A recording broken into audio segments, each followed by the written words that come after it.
She was Hollywood royalty, a fiery redhead whose voice and presence could command any screen. Maureen O'Hara, the star of classics like The Quiet Man and Miracle on 34th Street, once stood at the pinnacle of fame. But behind the glitz, glamour, and legacy lies a heartbreaking truth. In her final years, O'Hara lived far from the spotlight, away from the red carpets and flashing cameras, in a quiet home, stripped of the attention she once knew. Her once grand residence stood abandoned, echoing the silence of a life that had retreated from the world. This is the story of Maureen O'Hara's hidden pain, her fall from public view, and the fortune she left behind. Born in 1920 in Dublin, Ireland, Maureen O'Hara grew up with a dream. Trained in drama and music, she was a natural performer, captivating audiences from a young age. Hollywood came calling in the late 1930s, and she answered with fire. Her breakout role in The Hunchback of Notre Dame launched her into stardom, and How Green Was My Valley confirmed her place in film history. With her striking looks and sharp tongue, she broke the mold of traditional Hollywood actresses. She wasn't just a beauty, she was a force. During the 1940s and 1950s, Maureen became one of the most recognizable faces on screen.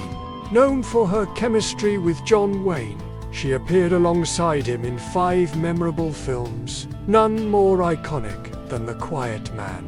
She earned the title Queen of Technicolor, a nod to how her red hair and porcelain skin lit up color film. But O'Hara wasn't content with being eye candy. She demanded strong, intelligent roles and refused to be her strength off-screen mirrored her character's defiant, independent, and proud.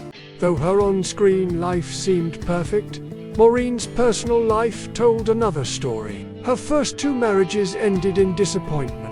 But in 1968, she found joy in her 3rd marriage to aviation legend Charles F. Blair Jr. She stepped away from acting to focus on their life together. But happiness was short. In 1978, tragedy struck when Blair died in a plane crash. O'Hara was left not only grieving, but also faced with managing his business, a daunting task for someone thrust unexpectedly into the world of aviation. After Blair's death, Maureen didn't crumble. Instead, she took control of the airline, becoming the first female president of a scheduled airline in the United States. She managed a fleet of over 27 aircraft and oversaw more than 100 flights a day. It was a remarkable transition from movie star to CEO. But the weight of responsibility took a toll. Grieving and under immense pressure, she faced her greatest personal and professional challenge yet.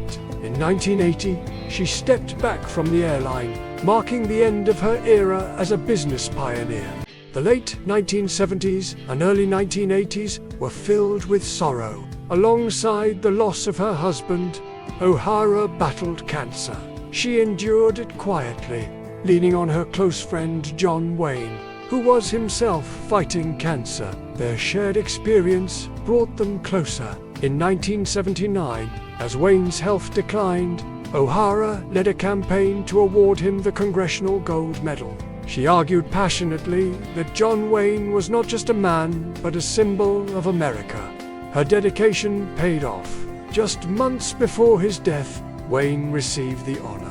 Maureen chose the portrait for the Medalla, deeply personal tribute, but his death shattered her. She fell into a long depression, mourning not just a friend, but an era. In 1976, Maureen began a new chapter. Her husband had purchased a travel magazine, and she embraced a new role as editor in their St. Croix home. She enjoyed peace and purpose, building the publication and savoring the Caribbean beauty. But in 1989, a hurricane devastated the island and her home.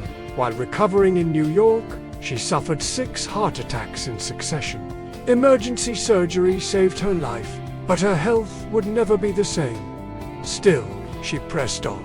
In 2005, after suffering a stroke, she moved back to Ireland, to the quiet town of Her return to Irish soil felt like a homecoming, a retreat into the serenity she had always longed for. But tranquility did not last.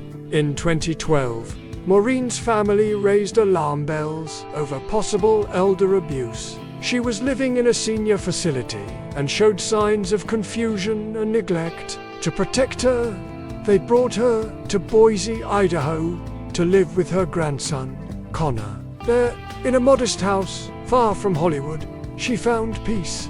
No more cameras, no more interviews, just family, quiet moments, and memories. She struggled with type 2 diabetes and memory loss, but found comfort in listening to old soundtracks from her films. The Quiet Man often played as she drifted off to sleep. She no longer hosted grand gatherings. She didn't walk red carpets. She lived simply surrounded by love, far from fame. Back in St. Croix, her old home stood abandoned, a silent witness to the glory she once knew. Nature had reclaimed what had once been her sanctuary. On October 24, 2015, Maureen O'Hara passed away peacefully in her sleep at the age of 95. Her body was buried next to her husband at Arlington National Cemetery, a fitting end for a woman who had served both art and country with grace. Despite her conservative beliefs and strong political voice, she remained a universally admired figure. At the time of her death, her net worth was estimated at $10 million, a modest figure for someone who had once ruled Hollywood. But her true wealth lay not in money, but in memories, legacy, and the hearts she touched. Maureen O'Hara lived a life of passion, loss, triumph, and quiet dignity. She proved that strength isn't always loud. Sometimes it's found in silence, in resilience, and in the quiet corners of a life. Her abandoned home may stand empty, but her legacy remains full of color, courage, and fire.